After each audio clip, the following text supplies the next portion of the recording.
The film is never just about the film. A metaphysical journey through and beyond the golden age of Hollywood by Jackie Rockwell. Question: is Hollywood bad? Since the very beginning, it has shown us some things about ourselves we might not have wanted to see. Are movies pathetic? After all, they are a reflection of us.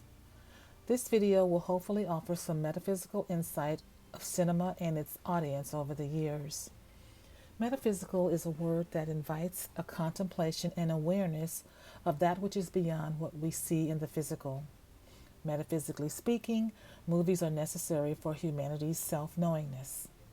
In simplest terms, metaphysics is philosophy, and every movie can make you question reality. You can Google lots of metaphysical themed movies from the silent era to the present, but there are tons of movies that are overtly objective with the sliding scale of opinions as well. Although since cinema is art, isn't art supposed to be subjective? In the 30s, there was a theory that even if one person in the audience does not critically engage with the film, then stereotypes depicted in them were reinforced. So you see, there was hunger for objectivity on the silver screen way back then, and there was someone out there who could find a demon that needed engaging under every rock in a movie. It took us a century, but we went from lantern shows in the 1890s to Nickelodeons in 1905, and since 1910 we've been going to theaters for a healthy dose of the interpretations of ourselves presented on film from one of two schools of filmmakers: those with a creative bent and those with a realistic or political bent, like D.W. Griffith's Birth of a Nation flick in 1915. Though through the decades, even though technology changed, philosophies hardly did. Until recently, Hollywood had been this hypocritical beacon of style, luxury, and glamour, but now the art form has a higher calling.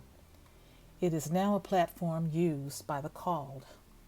In 1972, a theologian named David Shepard wrote a book that traced the evolution of biblical films throughout the silent era, and I quote, "Biblical films were indebted to other interpretive traditions," unquote.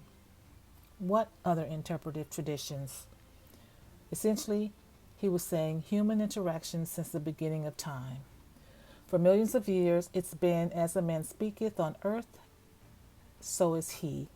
But now it's as a man speaketh on earth and in film, so is he. As an audience, the film industry has witnessed our evolution. Film would not become religious, but it was destined to be thoughtful just like us, not only with themes and scripts written from different views and philosophical beliefs, but it eventually became what Joaquin Phoenix said in his 2020 Oscar acceptance speech: "We're using our best, most inventive and creative and ingenious selves to create, develop, and implement changes that are beneficial to all sentient beings and to the environment." I say, metaphysically speaking, the audience has transformed actors and film from supporting suppression to becoming tools for shared moral order.